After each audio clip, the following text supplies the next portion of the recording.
好，大家好，我是恒智能暖的 Anthony。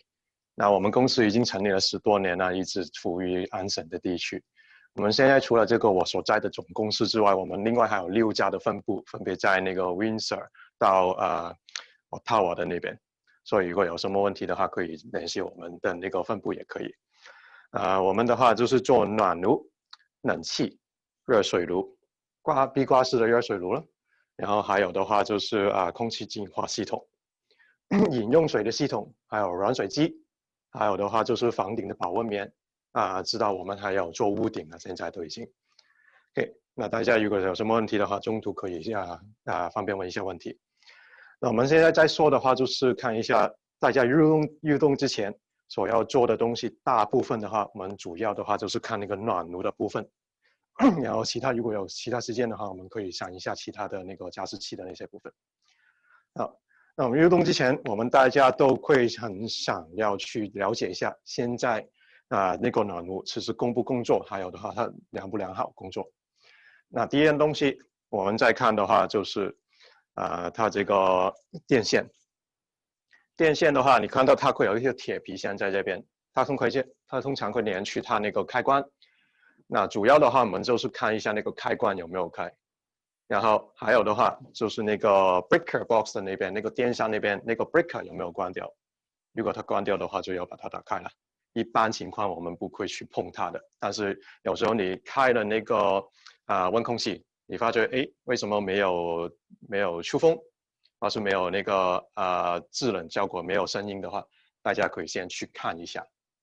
那还有的话，有一些温空气的话，它是走电池的。电池的话，你就要确定一下它里面的那个电池足不足够电了。那这个是第2方面。好，那我接下来的话，这两边电的那边都好的话，我们可以看一下的话，就是那个 air filter 那个隔尘网的那个部分。隔尘网的话，通常就是在那个暖炉的旁边。那譬如说这个比较大一点的，这个大一点的话，它放的是一个比较大一点的那个 filter。大部分你会看到的话，可能是一个1寸的那个铁夹子。那里面放的是一个1寸的 filter， 它们的分别的话就是1寸的话，你通常的话就需要3个月换一次，这种比较大的话，大家可以半年到8个月换一次都可以。然后有不同的那个设置，比如说这种的话是打斜的那种呢，还有的话有一些朋友的话，他会有一些电子的，你会看到上面有个 on 跟 off。那这样的话，其实它在那个隔尘方面的话，大家是需要把它拿出来洗的。这边有一个我们叫做销，还有的话就是有一个隔尘网，然后你会看到里面还是会有1套的，所以总共的话其实会有2套需要去做这个事情。那大概洗的频率的话是2、3个月洗一次，然后洗完之后弄干之后把它再放回去。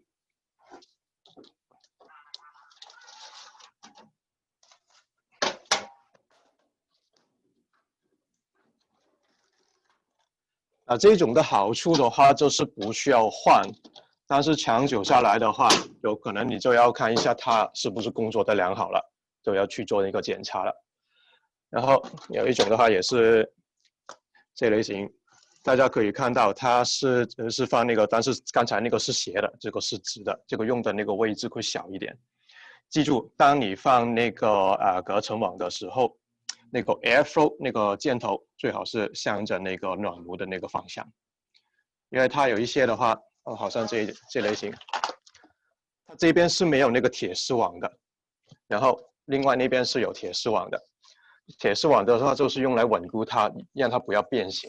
然后如果放错的话，就放另外一边的话，风一直吹过来的时候，它就不能做那个稳固的那个作用，就会把它变成变形了。用久之后，好，那我们先把它放回去。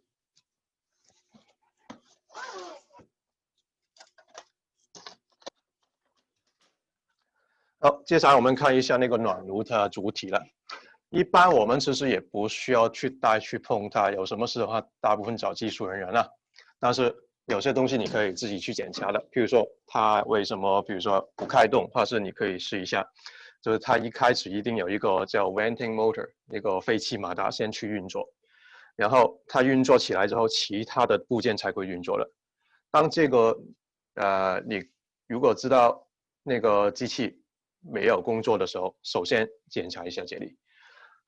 这一款 Nanos 的话，它没有那个转的那个弯头，所以它的话不会这么容易坏掉。有一些你会看到有个转头在下面的话，你可以去拧它一下，看看它是不是太久没用，所以的话停在那边。那你转一下的话，它可能就会开起来，然后的话就可以继续。但是最好还是找人检查一下。然后另外一个东西的话，看它这边有没有啊？有一个是 fuse 的东西，但是这一块是没有的。有一个紫色的那种一块块的，好像 fuse 一样的东西的话，你可以拿出来看它一下，是不是断线了，然后的话可以去换一下。但是通常如果那个 fuse 是坏掉的话，就说明它已经开始慢慢有问题，尤其是比较老一点的那种机子。那其他的话，其实也不要太过碰它，因为其他就关于那个煤气方面的事情，还有的话，它后面的话就比较危险一点，所以的话，我劝大家就如果到那个时候的话，就不要自己去手碰它。OK。那我们除了那个暖炉之外，我们还看一个很重要的东西，大家基本上每2、3年也要注意一下的话，就是那个管道清洁的方面。管道清洁方面的话，大家应该都会有做的啦，但是具体的话，看一下房子的状况啊，比如说它接不接近那个大街上啊，然后的话会不会比较多点灰尘啊，有没有动物在里面啊？这样的话，我们可以去判断应该多久去做一次。管道清洁的话，除了那个主管道的话，我们还会做那个消毒。然后的话，大概其实如果你说2到3年做一次的话，整体来说，对无论是那个隔层网也好，对那个暖炉主体来说的话，它的那个吸风啊，然后的话，它那个换的频率啊，也不需要这么高。对。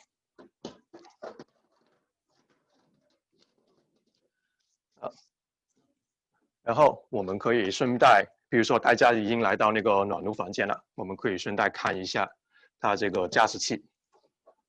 加湿器部分的话，最简单的那一种的话，通常是一个盖子，可以直接把它打开，看一下里面有没有那个水垢。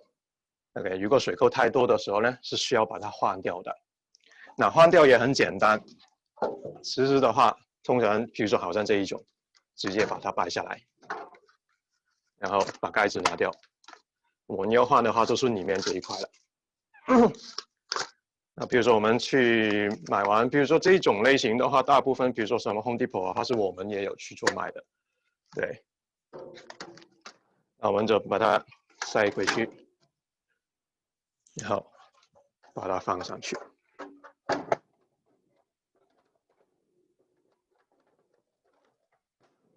OK， 还有一些的话小的那个事件的话，比如说你看到这边是 summer， 这边是 winter， 有很多人其实的话可能就是夏天的时候就把它关到，那里面其实有一块页面在里面的。summer 的时候它会把它整个盖住，那我们其实冬天用的时候就要把它转回去 winter 的那边，让它那个盖子打开。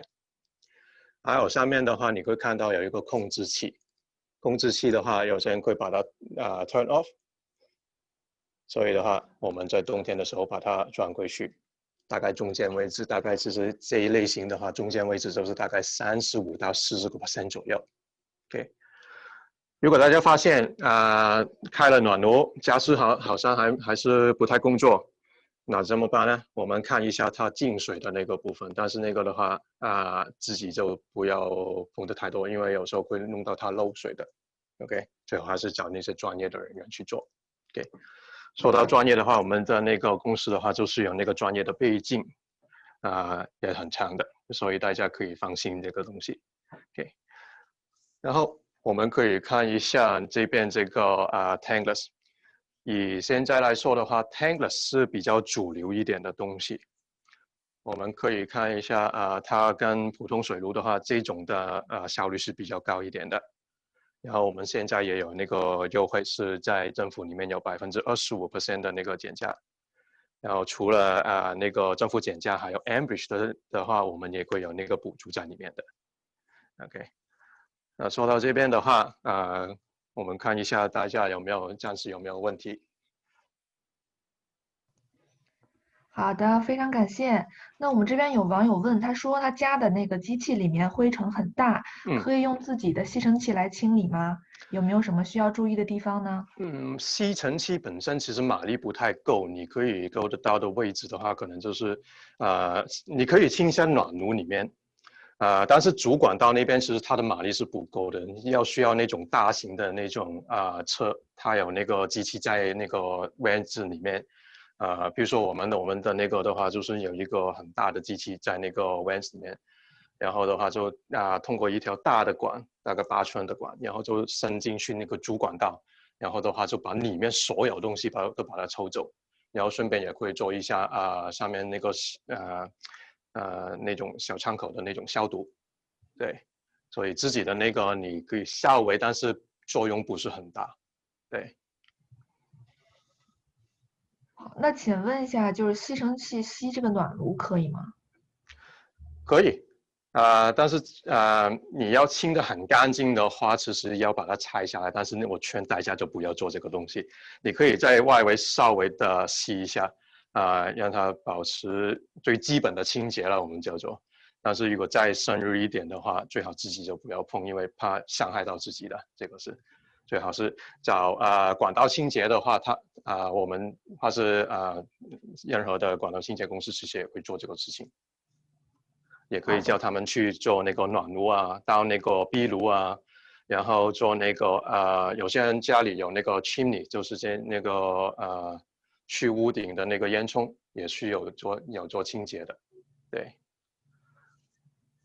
好，谢谢。那还有人问，就是说它的地下室封了，那么管道大部分呢被盖住了，那么清理管道的时候会不会受到影响呢？封了的意思是基本上是碰不到了吗？如果它是可见的，然后可以把它拿出来的话，我们其实就可以在里面做我们自己也会贴那个面把它封住，然后在主管道里面封。但是这个问题的话，要看一下它是怎么封了，叫做。那还有网友问，就是说它的热水炉一般是租的，那么这个一般公司会提供哪些服务呢？租的话，基本上是不好意思，您这个音频上被关闭了，您现在再开启一下。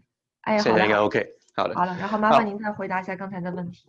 没问题。租的话其实因为拥有权是因为在公司里面它会有任何的那个水路有问题的话，它会找人去修。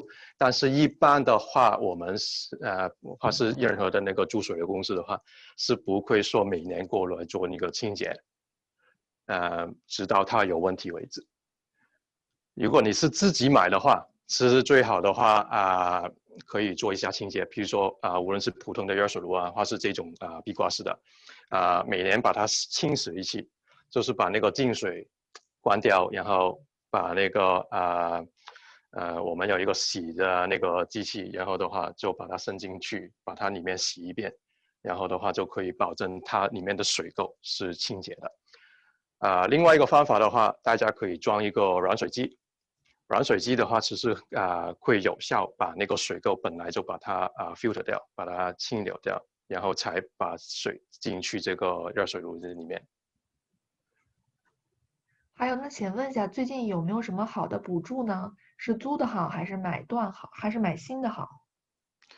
这个其实就看代价的意思了。比如说租的话人工方面其实就会有什么问题，他都帮你包下来。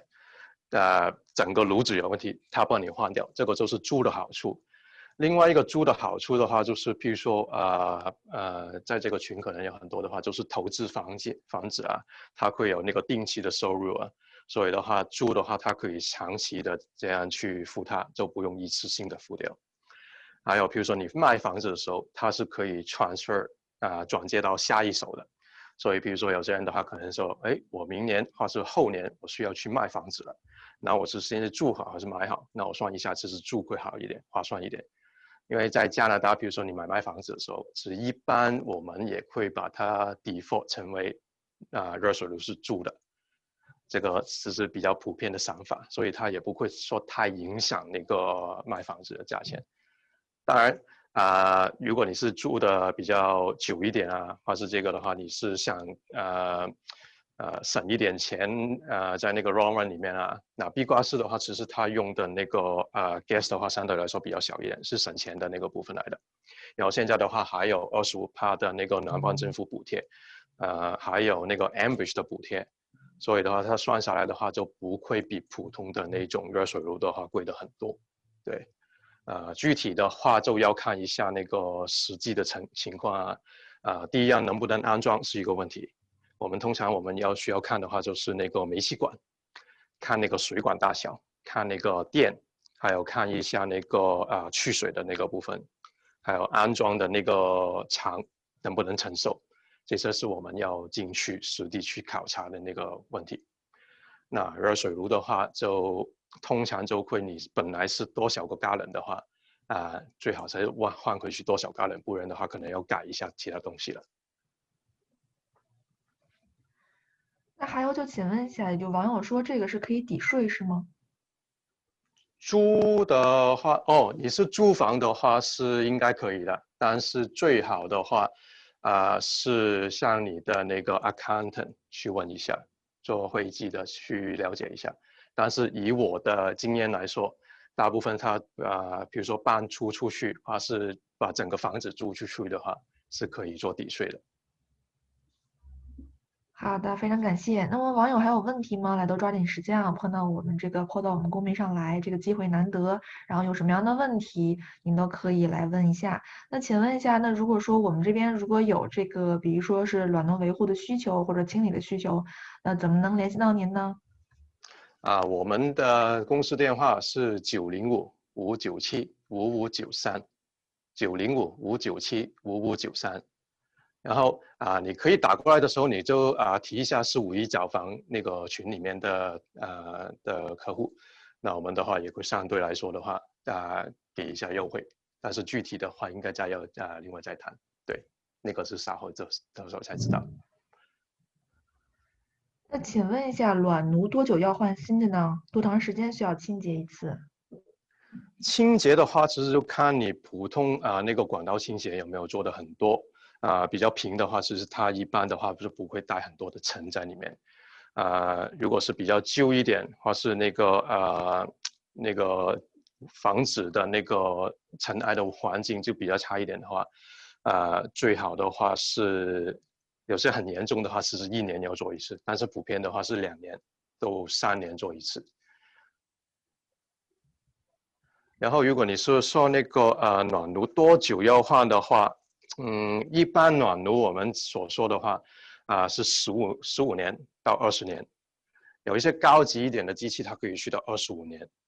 那但是具体的话就要看一下那个暖炉本身是比如说什么牌子什么型号然后它在那个房子用了多久它房子的大小、管道有多小。然后开的时间有多久，这些的话我们就要去做那个计算但是普遍的话，大家可以认为做那个15到20年之间，对，这个是比较平均的数字。好，谢谢。那么网友问说，您的电话麻烦再给一次，谢谢。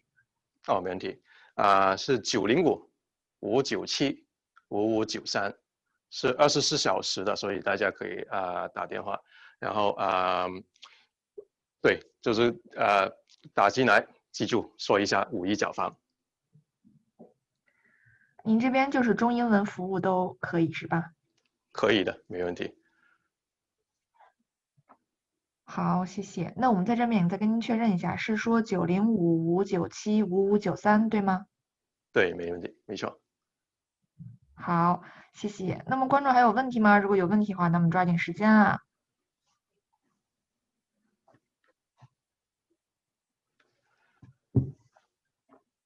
好的，那如果要是没有问题呢，那么如果说您这边各位观众，如果说您私下里有想要了解的，那么也欢迎来拨打我们这个联系电话来，您可以就具体的详细情况进行咨询一下。谢谢您今天的精彩讲解，感谢。没问题。那我希望的话，今天我跟大家分享的话，可以省掉大家可能几百块的东西了。OK，那我们如果有机会的话，可以下一次我们再聊一下其他的类型的东西了。